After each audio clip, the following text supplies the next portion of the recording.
আপনি কি আমাকে পছন্দ করেন? kayak kasih.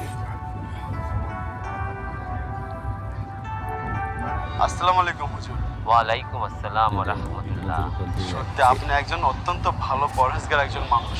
এলাকার প্রত্যেকটা মানুষ আপনার প্রশংসা করে।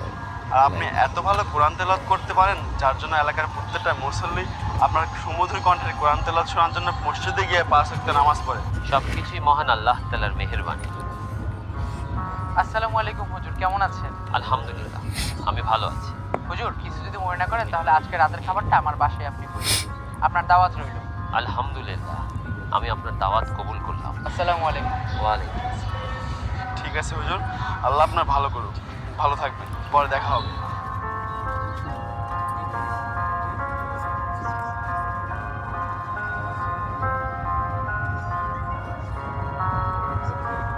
কি রে, কিছু বলবি? আমাদের এলাকায় যে মৌলবীটা আছে না, ওনাকে আমি দেখেছি এলাকার প্রত্যেকটা লোক ওনাকে নিয়ে বাড়িতে দাওয়াত করে খাওয়াচ্ছে। আচ্ছা, তোমার কি মনে হয় না আমাদের বাড়িতে ওনাকে দাওয়াত করে খাওয়ানো উচিত? তুই কিন্তু কথাটা মন্দ বলিস না। আর তাছাড়া আমি যতদূর শুনেছি উনি নাকি অত্যন্ত খুবই ভালো একজন মানুষ এবং পরহেজগার একটা মানুষ। আমাদেরও একদিন উচিত ওনাকে বাসায় এনে আপ্যায়ন করা। তাহলে আজকে রাতে ওনাকে ডিনারের ইনভাইট করি, কি বলিস? ঠিক আছে ভাইয়া। আসুন হুজুর, আপনি তাহলে খাওয়া দাওয়া করেন। আপনার জন্য সামান্য একটু আয়োজন করেছি।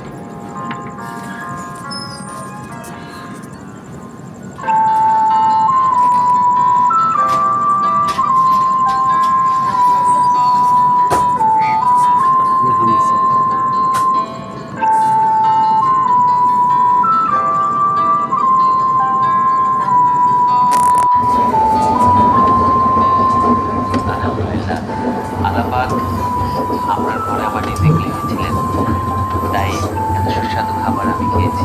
আসি, আসবার আমার। ঠিক আছে, সাবধানে যাবেন। আসসালামু আলাইকুম। জঙ্গলের মধ্যেখান দিয়ে যাচ্ছে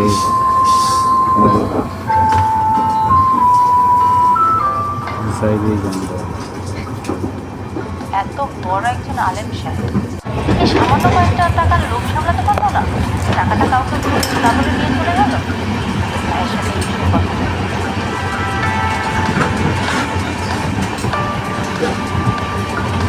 ভাইয়া, এরকম একটা নামি দামি আলেম চুরিকে করে এরকমভাবে টাকা চুরি করতে পারে? মানে এসব উল্টো আমাদের কি কথা বলছে?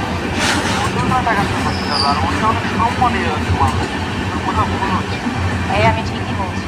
ওনার খাবারের প্লেট এনেছে আমি 2,500 টাকা রেখেছিলাম, আর সেই টাকাটা উনি কাউকে কোনো কিছু না বলে নিয়ে গেল। মাত্র 2,500 টাকার লোক উনি সামলাতে পারেনি। দেখ, আমার মনে হচ্ছে তোর কোথাও ভুল হচ্ছে। উনি এমন খারাপ একটা কাজ করতেই পারে না। তো আমার যেমন সামান্য ভাই, 8,000 টাকার জন্য উনি এমন একটা কাজ করবে আমার বিশ্বাস হচ্ছে না। ভাইয়া, আমার কথা সব ভালো। বলছি না। আমি যা বলছি वो साइड ही अच्छा सब ভাইয়া, আজকে 1 বছর হয়ে গেল হুজুর আমাদের বাড়িতে আসে না। তুমি একটা কাজ করো, হুজুরকে আমার দাওয়াত করে আমাদের বাড়িতে নিয়ে আসো। হ্যাঁ, তুই ঠিকই বলেছিস। আমি মনে হয় ব্যাপারটা নিয়ে ভাবতেছিলাম হুজুরকে বাসায় একদিন ইনভাইট করা উচিত। আমরা সেই পুরোনো দিনের জন্য হুজুরকে ভুল বুঝে ওনাকে বাসায় ইনভাইটই করি না। আমরা কিন্তু আসলেই সত্যি কোনটা জানি না যে আদৌ উনি টাকাটা চুরি করেছিল কিনা। যাই হোক, আজকে ওনাকে আমরা বাসায় ইনভাইট করি, তারপর ওর সাথে কথা বলা যাবে। ঠিক আছে ভাইয়া। তারপর হুজুর কেমন আছেন? অনেকদিন পর আপনার সাথে দেখা হলো। আলহামদুলিল্লাহ, আল্লাহর অশেষ রহমতে আমি ভালো আছি। আসসালামু আলাইকুম। ওয়ালাইকুম আসসালাম ওয়া রাহমাতুল্লাহ। কেমন আছেন? আলহামদুলিল্লাহ, আমি ভালো আছি। গত 1 বছর আগে আপনি আমাদের বাড়িতে দাওয়াত খাওয়ার জন্য এসেছিলেন। আচ্ছা, আপনি যদি কিছু মনে না করতেন আমি আপনাকে কিছু প্রশ্ন করতাম। আমি কি প্রশ্নগুলো করতে পারি? জি। আপনাকে যখন দাওয়াত দিয়ে আমাদের বাড়িতে আনা হয়েছিল, আপনার খাবারের প্লেটে নিচে 2,500 টাকা রাখা হয়েছিল। সেই টাকাটা আপনি কাউকে কোনো কিছু না বলে চুরি করেছেন। আপনি টাকাটা কেন চুরি করেছেন? আচ্ছা, আপনি আমাকে একটা কথা বলুন তো, আপনি কি টাকাটা সত্যি সত্যিই চুরি করেছেন? জি, আমি টাকাটা নিয়েছি। আপনার লজ্জা করছে না? এলাকার মধ্যে আপনার কত সুনাম, আপনি একটা মৌলবি হয়ে এরকম ভাবে টাকা চুরি করেছেন? আপনি কি জানতেন না আমি আপনাকে পছন্দ করি? আমার ভাইয়ের মাধ্যমেও আমি আপনাকে বিয়ের প্রস্তাব দেওয়ার চেষ্টা করেছি। আর যেহেতু আমি আপনাকে বিয়ে করব, আপনাকে বিয়ে করার আগে আমি আপনাকে একটা পরীক্ষা করতে চেয়েছি। কিন্তু পরীক্ষার ফলাফল আমি কি পেলাম? পরীক্ষার ফলাফল এটা আসলো যে আপনি একটা চোর। আপনি সামান্য কয়েকটা টাকার লোভ সামলাতে পারেননি। আমি টাকাটা চুরি করিনি। আমি জানি আপনি আমাকে পছন্দ করেন। সেদিন আপনি আমাকে পরীক্ষা করার জন্য ওখানে 2,500 টাকা রেখেছিলেন। আমি বুঝতে পেরেছিলাম, আর আমিও আপনাকে পরীক্ষা করার জন্য সেই টাকাটা নিই। আপনি যেমন বললেন আমাকে আপনার পছন্দ ছিল, ভাইয়ার মাধ্যমে আমার কাছে প্রস্তাব পাঠাবেন, সেটা যাচাই করার জন্য টাকাটা রেখেছিলেন। আমিও আমার যোগ্য জীবন সঙ্গিনী বেছে নেওয়ার জন্য সেই টাকাটা নিয়েছিলাম। তবে আমি চুরি করিনি। টাকাটা আমি কোথায় রেখেছিলাম জানেন? আপনাদের খাবার টেবিলের ঠিক পাশে যে সেলফটা আছে, সেলফের উপরে কোরআন শরীফ ছিল। আমি কোরআন শরীফের রেহালের ভেতরে সেই 2,500 টাকা রেখে গিয়েছি। কিন্তু আফসোস, 1 বছর হয়ে গেছে, আপনারা আপনাদের পরিবারের কেউ কোরআন শরীফ একটু টাচ করে দেখেন। আল্লাহর কালাম, যেটা সৃষ্টি না হলে মুসলিম জাতি সৃষ্টি হতো না, যার কালাম আমাদের দেহের ভেতরে আছে, যার কালাম দিয়ে 5 ওয়াক্ত নামাজ হচ্ছে, আপনাদের ঘরে সেই কালাম কেউ পাঠ করে না। আপনারা যদি 1 বছরে কোরআন শরীফে হাত দিতেন তাহলে ওই 2,500 টাকা পেয়ে যেতেন। যে ঘরে কোরআন শরীফ পাঠ করা হয় না সেই ঘরকে বলা হয় মৃত ঘর, মুর্দার ঘর। আপনাদের তো বাবা মা নেই, আপনার বাবা মা কি পাচ্ছে? সুসন্তান রেখে গেলে সুসন্তানের আমলগুলো বাবা মা পায়। আর এই ঘরে তো কোরআন শরীফ পাঠ করাই হয় না। আমি চুরি করিনি, আমি একটা পরীক্ষা নিয়েছিলাম। সেই পরীক্ষায় আপনি ফেল করেছেন।